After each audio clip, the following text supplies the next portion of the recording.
نحمد و نصلی علی رسول الکریم اما بعد فاعوذ باللہ من الشیطان الرجیم بسم اللہ الرحمن الرحیم السلام علیکم ورحمۃ اللہ وبرکاتہ۔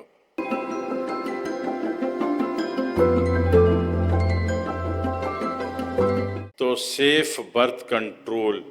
ٹھیک ہے، تو اس کے لیے حکمت کی دنیا میں، طب کی دنیا میں بڑا مشہور ہے کہ مینسس سے پاک ہوتے ہی عورت ایک ارنڈ کا بیج ہلکا سا چوٹ مارو تو اس کا براؤن والا چھلکا ہٹ جائے، اندر جو وائٹ پیپر والا چھلکا ہے وہ لگا رہے۔ تو یہ عورت مینسس سے پاک ہونے کے بعد یہ ایک نگل لے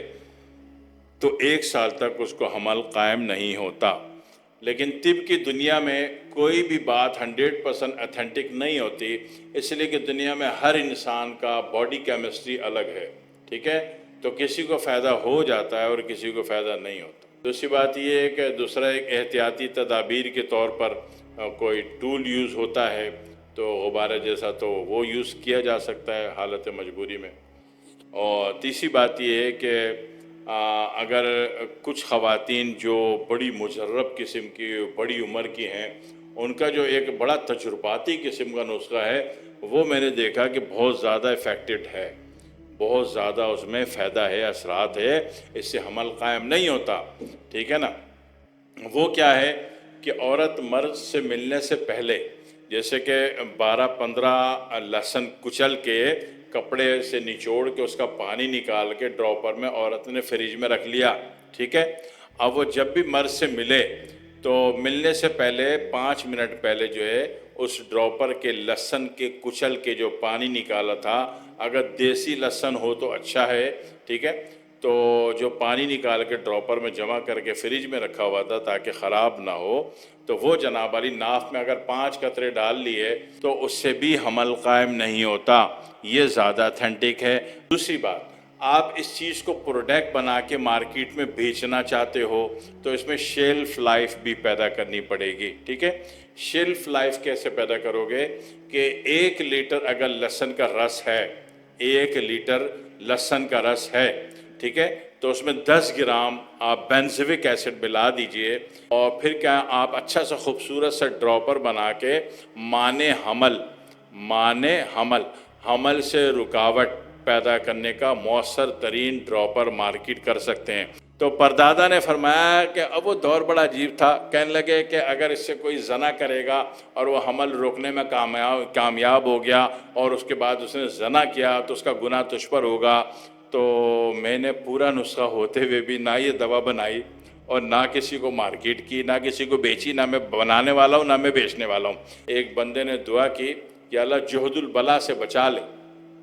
تو صحابہ نے عرض کیا یا رسول اللہ جہد البلا کیا ہے؟ ایک روایت یوں بھی ہے کہ نبی اکرم صلی اللہ علیہ وسلم نے فرمایا کہ جہد البلا سے پناہ مانگو۔ تو صحابہ نے عرض کیا یا رسول اللہ جہد البلا کیا ہے؟ تو نبی پاک نے فرمایا کہ عیالداری اتنی ہو جائے، اتنی کثرت سے ہو جائے کہ بندہ ان کی عیالداری نہ کر سکے، ٹھیک ہے۔ تو ایک آدمی، حالانکہ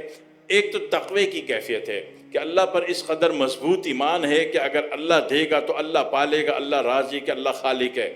آپ تقوی کی اس کیفیت میں ہیں تو ٹھیک ہے، ٹھیک ہے۔ آپ کو تقوی نصیب نہیں ہے اور آپ مزید بچوں سے ڈر رہے ہیں، یا وائف اتنی کمزور ہو گئی کہ ڈاکٹر نے بولا کہ آئندہ چھانے بازی بیگم سے بند، آئندہ ان کو بچہ نہیں ہونا چاہیے، ان کا یہ ہو گیا، ان کا وہ ہو گیا، ان کا فلانا ہو گیا، کمزور ہو گیا ہے، تو یا تو ساری کمزوریوں کا علاج کرا کے عورت کو نئے سرے سے ریپیئر کر لو، جس کے لیے ہم QS کی 6 بوتل دیتے ہیں اور سارا انر سینڈروم عورت کا نیا ہو جاتا ہے، ٹھیک ہے۔ اور اگر یہ بھی دستیاب نہیں ہے، 6 بوتل بھی تو پیسوں کے آتے ہیں نا، اتنے بھی پیسے نہیں ہیں، تو پھر یہی طریقہ بچتا ہے کہ بھئی وہ جو لہسن کا جو ڈراپر ہے فریج میں رکھا ہوا ہے، ہسبینڈ کے آنے سے 1 گھنٹہ پہلے 5 قطرے ناف میں گرا لو، اس کے بعد جب آپ ہسبینڈ سے ملیں گے تو بچہ نہیں ہونے والا، ٹھیک ہے۔ مگر یہ اس حالات میں جب حالات خراب ہوں، آپ نے جان بوجھ کے سوچا کہ بچہ نہیں پیدا کرو، ہم انجوائے کریں گے، یہ انجوائے کریں گے اس لیے بچہ نہیں پیدا کر رہے، اللہ کی ایسی مار پڑتی ہے، خدا کی قسم میں نے دیکھا ہے، سر پٹک پٹک کے مر جاتے ہیں، پھر اولاد نہیں ہوتی، ٹھیک ہے۔ تو اللہ نیتوں کو دیکھ رہا ہے، ٹھیک ہے، نیت کے ساتھ فیصلہ کیجئے، کیونکہ لہسن اللہ نے بنایا، تاثیر اللہ نے دی، اللہ کی دی ہوئی تاثیر کا، اللہ کی دی ہوئی چیز کا جائز استعمال کریں گے، ضرورت اور امر مجبوری کے تحت تو اللہ فائدہ دے دے گا۔ تو یہ معنی حمل میں سب سے بہترین چیز جو ہے وہ یہ لہسن کا پانی ہے، جو عورت نے اپنی ناف میں ڈالنا ہے، 5 قطرے ڈالنا ہے اور 5-6 منٹ 10 منٹ لیٹی رہے تو اس کو حمل نہیں ٹھہرے گا۔ بالکل پکی اور اتھینٹک ترین بات ہے، ٹھیک ہے۔ فائدے کی چیزیں دعا میں یاد رکھیے گا۔ السلام علیکم ورحمۃ اللہ وبرکاتہ۔